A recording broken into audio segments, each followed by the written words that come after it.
Hey guys, back with another Q&A on October 30th, 2019. So this week was supposed to be recovery slash training specific questions. So honestly, I think most of the questions are probably a little more recovery related, but I did get a couple training questions, but we will jump right into them. So first one, infrared sauna for use of recovery or personal experience.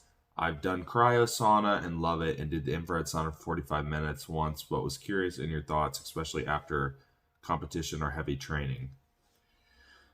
Yeah, I mean, if you have access to one, that's actually something I've considered buying for my house. I just don't know exactly where I would want to put it, other than in my living room. So I haven't gotten it yet, but yeah, I mean, definitely. And the one thing that I've gathered from my research on them is they aren't all the same in terms of like how the light's produced between the different panels and then different spectrums. So I would say, if anything, do your research on that.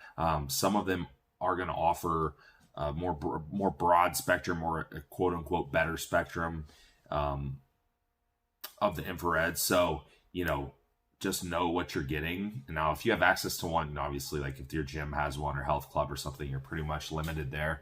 But they do make them that you can actually get for your house. That, yeah, I mean, they're not cheap. They're not like too terribly expensive, but depending on what you get. But yeah, I go for it. I mean, any recovery modality that you enjoy, and even if there's not a ton of scientific data behind it, that's going to show like recovery of muscle tissue or nervous system.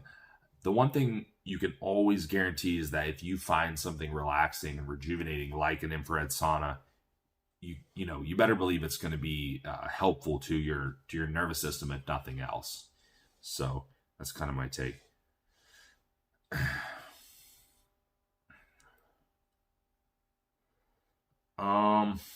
Manipulating macros on rest recovery days, keeping carbs up or dropping, or more individualized based on feeling. Yeah, I mean, that's definitely an individual thing. I mean, I have people that rotate more heavily, like drop carbs out and bring fats up, or just drop carbs out and leave fats the same, or drop calories or leave everything the same. You could look at a few things like, what's the person's digestion like? What's their individual insulin sensitivity tendency like?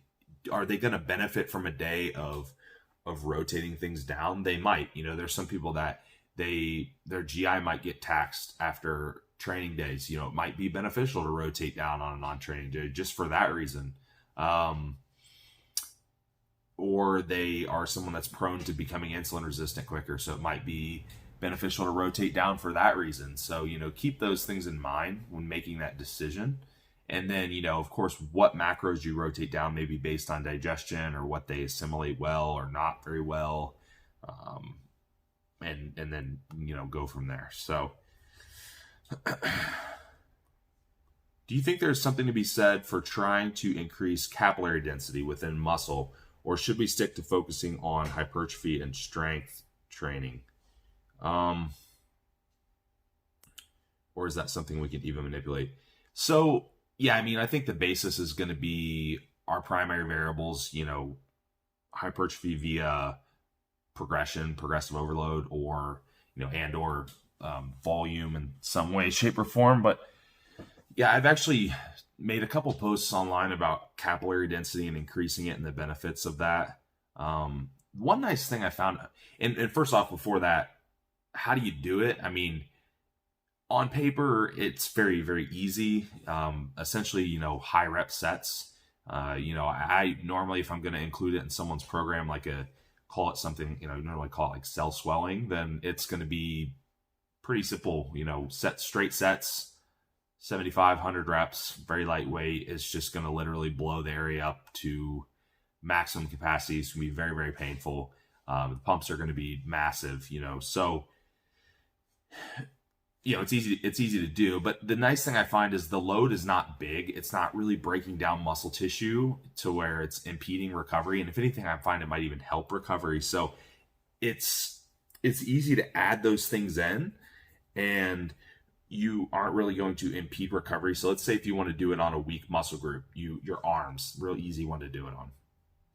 And you want to add in 1 to 2 days of cell swelling. You can do it 1 to 2 times a week, and you can do it on opposing muscle groups. So like say your arms are trained on a Tuesday and then you train legs on a Wednesday. Well, you could do it after your leg training, and and it's not really going to interrupt anything else. Yeah, you might distribute some of that blood from your legs into your arms, of course, but you're going to do that regardless of when you train them. So yeah, it's definitely not, I find if nothing else, it does help add a little bit of volume to the area. And if you do it regularly, it seems to produce some result. It does not cut into recovery.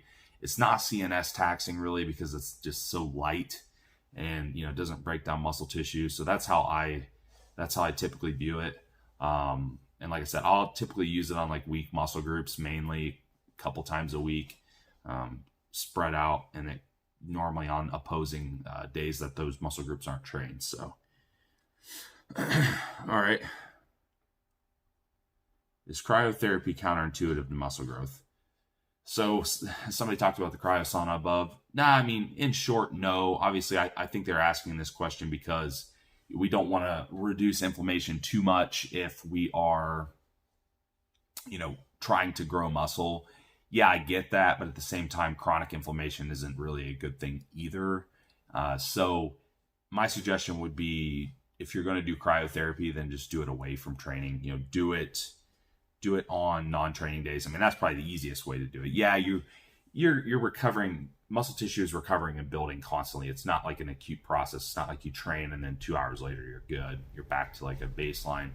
It takes time, but at least that way it's spread out a decent length of time between your actual training sessions when you want to have that more localized inflammation.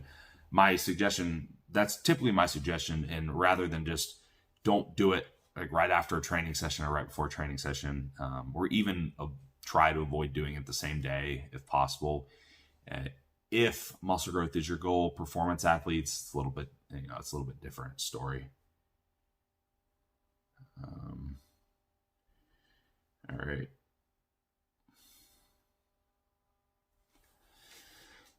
Next 2 questions are about deloading or backing off. So it says, what physical or even mental signals do you recognize that alert you it's time to back off the intensity or frequency of your training? Trouble sleeping, appetite issues, etc. Other person asks, I second this question. In addition, how do you go about these signs? If a client gives this as feedback, would an 80% training deload be the way to go for roughly how long? 1 to 2 weeks.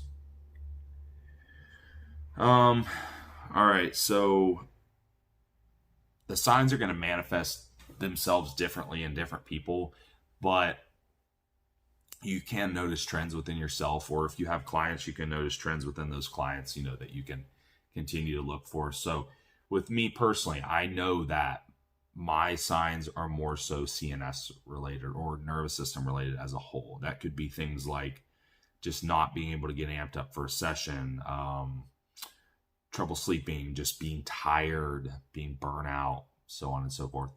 Some other people, these signs can be things like joint pain, and just, for excessive inflammation, they can be excessive muscle soreness, lack of recovery. They're recovering much, much slower. That's, that type of thing. So you have to look at it from a broad spectrum, both from a nervous system standpoint and from a musculature standpoint, and then figure out what's going to be most relevant to you. But it can manifest themselves in many, many ways. But hardest thing here is really just being objective with it, because you can push through it and you can overreach for a certain amount of time before you are technically overtrained, and you can overreach for a while until you're just completely burnt out and you start backpedaling. you don't necessarily need to get to that point where you're dug in a hole and you have to take a much longer deload and so on and so forth. So just keep that in mind. I hope that helps. But as far as like how to actually do it, there's a million and one ways you can deload. I'm trying to think. I believe that we have done a podcast episode on this on the Mind Body broadcast in terms of different ways, because it's not going to be the same for everyone. And I've done it lots of different ways in terms of backing off training. Some people, there's backing off training intensity to heal. Because here's the thing, like I said, if it's more so CNS related, then that's what I'm going to want to tackle. If it's more so musculature related, then that's what I'm going to want to tackle. So I think it really does depend on the person and how I'm going to do it. Just taking days off, not training at all, obviously that's going to work. But psychologically, is the person even going to be able to do that? Are they going to be miserable, or are they going to create tons of extra psychological stress because they're not training? Personally, I don't. I'm like, yeah, I feel like crap. Let's not train, so that doesn't bother me at all. Used to, years ago it would. That, anymore it doesn't, because I just know that it's necessary and I can tell that's what I need. But, you also have to figure in the psychological aspect of it. I would suggest going to that Mind Body broadcast. You can check out the link tree in my Instagram bio and find it. I'm pretty sure we did an episode on it. That should be out by now, I think. If not, just drop this question on the next Q&A and I'll try to go into it a little deeper, but I think it's there. All right, so one more here. Another recovery related question. TB500 and BPC157. When to take it, how to take it, how much? Well, couple little things. BPC is typically done more frequently, whereas TB is not as frequent. Seen dosing protocols all over the board for TB, like in terms of frequency, but it seems like you can get away with a couple times a week is probably sufficient. Talking, a lot of these are animal studies. A lot of the products you're going to find are not for human consumption, so take that for what you will. There are places that you can get these things prescribed, I'm pretty sure, and they make them through like compounding pharmacies. But anyhow, the TB is right around, I believe in the studies are using right around like 5 milligrams a week or so for something. I think it was a greyhound. So, it's a lot smaller. It's going to be mostly based on body weight or size. So for someone that's 200 pounds, for example, if you're doing your conversions, I think it comes out to around like 7.5 milligrams per week. Usually going to do it for a month-ish, maybe more, maybe 2 months, and based on how do you feel, is whatever issue you're looking for actually improving. Subcutaneous is fine for that. It works systemically, so it doesn't really matter, to be honest.